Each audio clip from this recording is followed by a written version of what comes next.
Welcome back. We'll move on to phase 2, just as somebody started some kind of generator up outside, just to make a lot of noise for us. The next step is we are going to rotoscope our character. And the way we do this is we use a thing called a roto brush. Now this is amazingly powerful. I'm going to go to the start of the clip, and I'm just going to grab it there, and I'm going to click on the back. Well, I'm going to go into the footage layer view. So I'm going to double click it, and it's going to show me Dave against the background. With the brush selected, I'm just going to paint a line around where Dave is.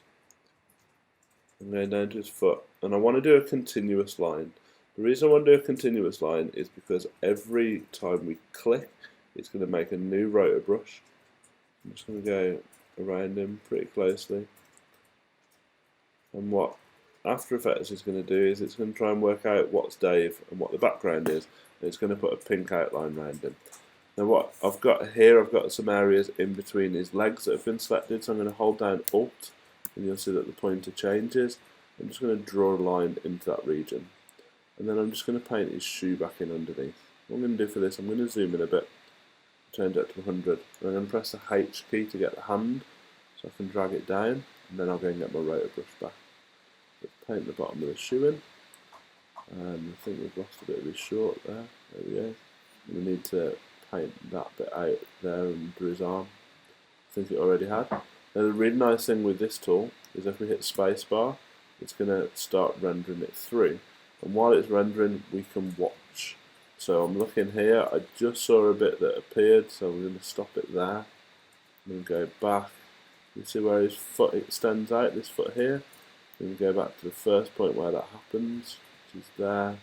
I'm just going to erase it and paint that bit of foot back in, and then play it through. So I'm just refining the edge so that After Effects knows what it's looking for, and that's pretty good. I'm going to stop it there and zoom out a little bit because it's getting ready to jump. I'll just watch it at that view. Could have probably gone a bit closer, but this is close enough. I'm just looking at all the pink outlines. I want to make sure that his hand and his head and back, all of him remains within that pink barrier. It's so far so good.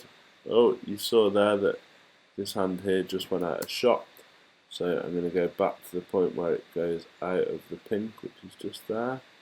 Let's paint that back in, and then we'll try playing again. No, next frame it loses it. So I'm just going through here frame at a time. The way you advance a frame in After Effects is Command and Right. If you're on a Mac or if you're on a PC, just use page down. So Command and Right. And there we go, that's tracking it pretty well. And we'll have him jumping up into the sky. So what we've now done is we've rotoscoped our character out of the shot. And we're going to let him land, but that bit of the clip we're not going to need anyway. And I'll show you that in a few more steps. If we now go back to our composition view that's got all our effects already applied, we'll see what impact that's had on our person.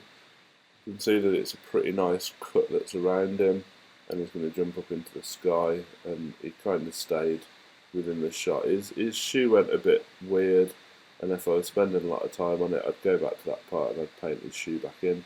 But I think for the purpose of what we're doing, it's probably going to be quick enough that we don't see it. Now that's a different technique to green screening. If I turn the green screen effect off, it'll still show the rotor brush.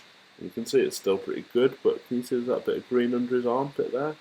So the green screen still has an impact. It's still a useful effect to apply at the same time. So that's phase 2. That's a roto brush.